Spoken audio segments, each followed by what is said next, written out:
നമസ്കാരം, എല്ലാവർക്കും എൻ്റെ രുചികളിലേക്ക് സ്വാഗതം. ഞാനിന്ന് കുമ്പളങ്ങ വെച്ചുള്ള ഒരു മോര് കറിയുടെ റെസിപ്പിയാണ് ഷെയർ ചെയ്യുന്നത്. നമുക്ക് നോക്കാം ഇതെങ്ങനെയാണ് ചെയ്യുന്നതെന്ന്. ഈ ചാനൽ ആദ്യമായിട്ടാണ് കാണുന്നതെങ്കിൽ സബ്സ്ക്രൈബ് ചെയ്യാൻ മറക്കല്ലേ. അതേപോലെ വീഡിയോസൊക്കെ നിങ്ങൾക്ക് ഇഷ്ടമാകുന്നുണ്ടെങ്കിൽ ഒന്ന് ലൈക്ക് ചെയ്യാനും മറക്കരുത് കേട്ടോ.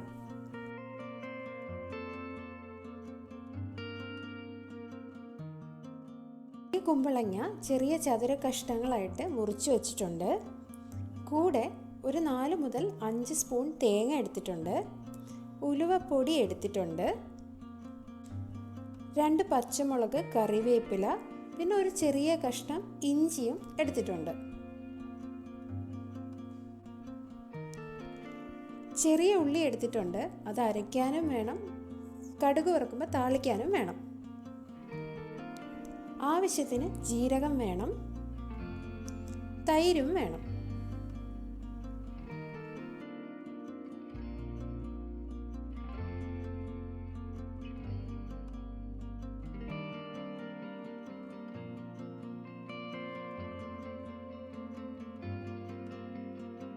മോര് കറിയുടെ അരപ്പ് റെഡിയാക്കുന്നതിന് വേണ്ടിയിട്ട് മിക്സിക്കകത്തിലേക്ക് തേങ്ങ ചേർത്ത് കൊടുത്തിട്ടുണ്ട്.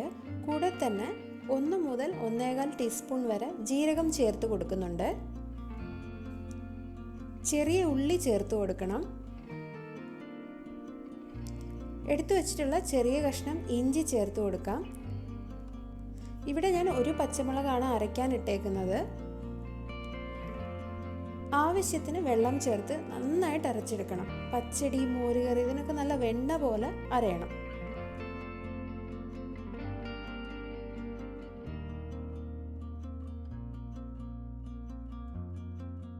മോര് കറിയുടെ അരപ്പ് ഇവിടെ അരച്ചെടുത്ത് വെച്ചിട്ടുണ്ട്.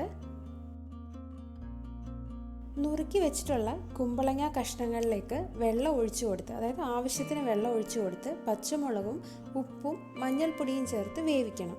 അപ്പം കുമ്പളങ്ങ വെന്ത് വരാൻ ആവശ്യമായ വെള്ളം വേണം നമ്മൾ ഒഴിച്ചു കൊടുക്കാൻ.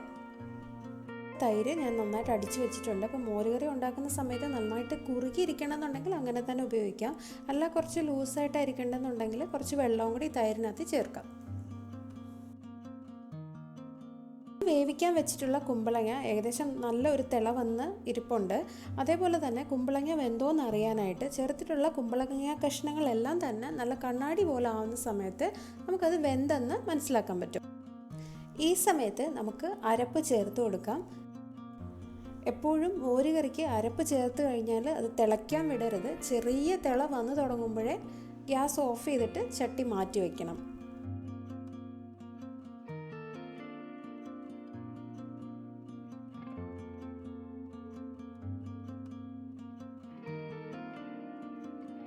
മോരുകറിയിലേക്ക് ആവശ്യമായ താളിപ്പ് ചേർക്കുന്നതിനായിട്ട് ഒരു പാൻ വെച്ച് കടുക് പൊട്ടിച്ച് അതിലേക്ക് ചെറിയ ഉള്ളി ചെറുതായിട്ട് അരിഞ്ഞ് കറിവേപ്പിലയും മുളകും ചേർത്ത് വഴറ്റിയെടുക്കുക. കൂട്ട് ഒന്ന് ആറിയതിന് ശേഷം നമുക്ക് അടിച്ചു വെച്ചിട്ടുള്ള തൈര് ചേർത്ത് കൊടുക്കാം. എപ്പോഴും ശ്രദ്ധിക്കണം, ചൂടോടെ തൈര് ചേർത്ത് കൊടുക്കരുത്. മോരുകറി പിരിഞ്ഞ പോലെ ഇരിക്കും. ഒന്ന് ആറിയതിന് ശേഷം മാത്രമേ ഈ തൈര് ചേർത്ത് കൊടുക്കാവുള്ളൂ.